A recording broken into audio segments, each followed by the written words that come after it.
My name is Alex. I am a Scientologist, and we're going to do something fun. We're going to take some random books, and we're just going to take at random. I'm going to open them at random, see what's being talked about. What is Scientology all about? Anyways, heard all this stuff, right?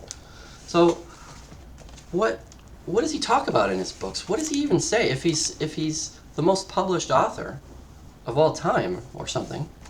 You know, let's figure it out.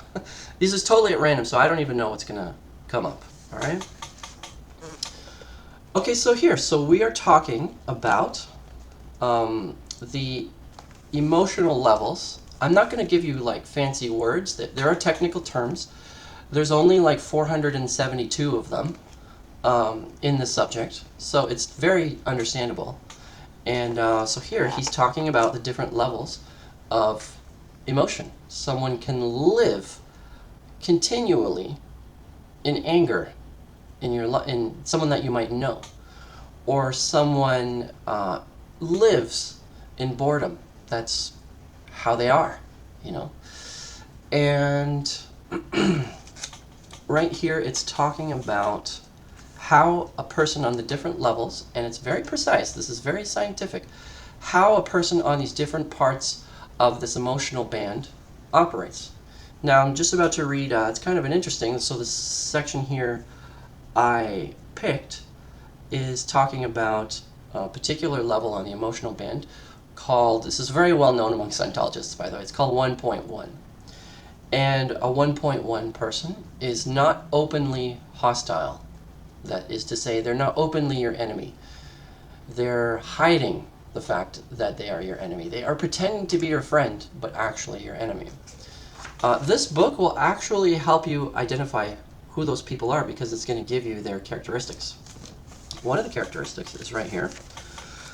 So, how does a person at this emotional level receive communication? So, a person at this level is likely to seem to have difficulty in hearing. He corrects remarks made to him. He is very concerned sometimes about the rightness of words in remarks. The sense of humor at this level is forced. It's forced, so he's actually not really laughing. He's pretending to laugh. Okay, so I won't go into a technical word. Here is a continual nervous necessity to reject almost any remark because the person is living in a state of fear. Rather underhanded, which means like not open, hidden efforts are made at this level to knock apart serious statements or plans from people who are trying to accomplish things that are on higher levels of the emotional scale. So this book breaks down all these levels. That's a dangerous level to be associated with, and you can't always pinpoint who they are, but with this book you can. And if you are connected to someone like that, it could ruin your life. And the whole time you don't know even what is the source of this ruining of your life. All right, let's take another book. This is all on the subject of life. Let me get this in the camera. This is called The Fundamentals of Thought. I'm just going to open a page at random, see what it's talking about. Okay, so let's see. Civilization and savagery.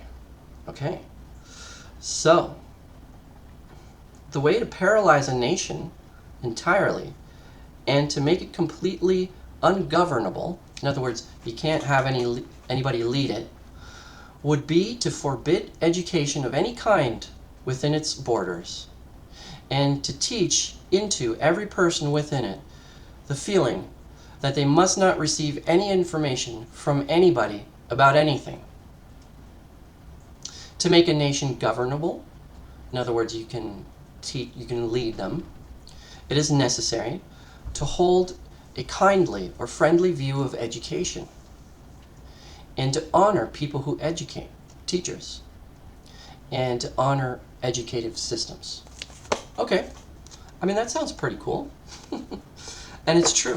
Some of the best civilizations in the world have very high educational standards. The higher the educational standards, the more better off the society is. And as I covered in one of my earlier videos, the way to get very high educational standards is to know how to study.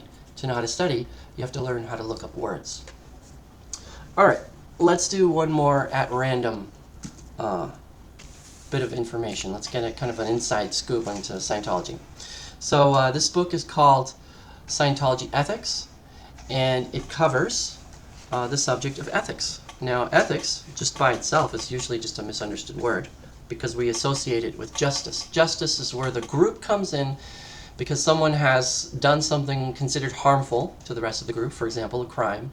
And then justice is where they say, well, this person committed a crime, now he has to take a punishment. Now, ethics is a different thing. Ethics is personal. You decide what is right and what is wrong. And ethics is going to be a whole other video. In fact, I think I'll make my next video about this subject. But I'm going to randomly open a page here. And, okay, so we are, let's see. So, he's talking about honesty. Okay. Honesty might take a little bit more confront. You can build your way up to always being honest. A lot of people are always honest, a lot. When people are kind of negative, it kind of makes you feel that a lot of people are negative and they all feel the same way. But for the most part, I think generally everybody's very honest. Not always, though, but for the most part. And you wouldn't believe it unless you talk to a lot of people. People do lie about things, about certain parts that they can't confront. But let's see what he says here. Okay. So he is talking about it would be a grave error to go on letting an abuser of Scientology abuse.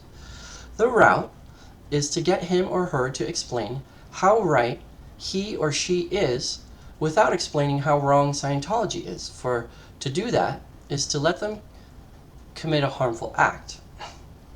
What is right about your mind would produce more positive change and give someone wins and get you more friends than any amount of evaluation or punishment to make them wrong.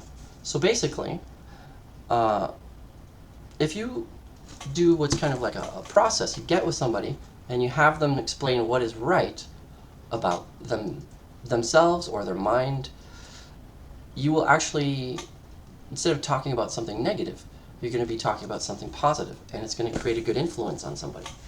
And that's basically what he's saying there. And there are processes, there's exact techniques in Scientology that give you a higher ability to confront and understand and also feel good about life.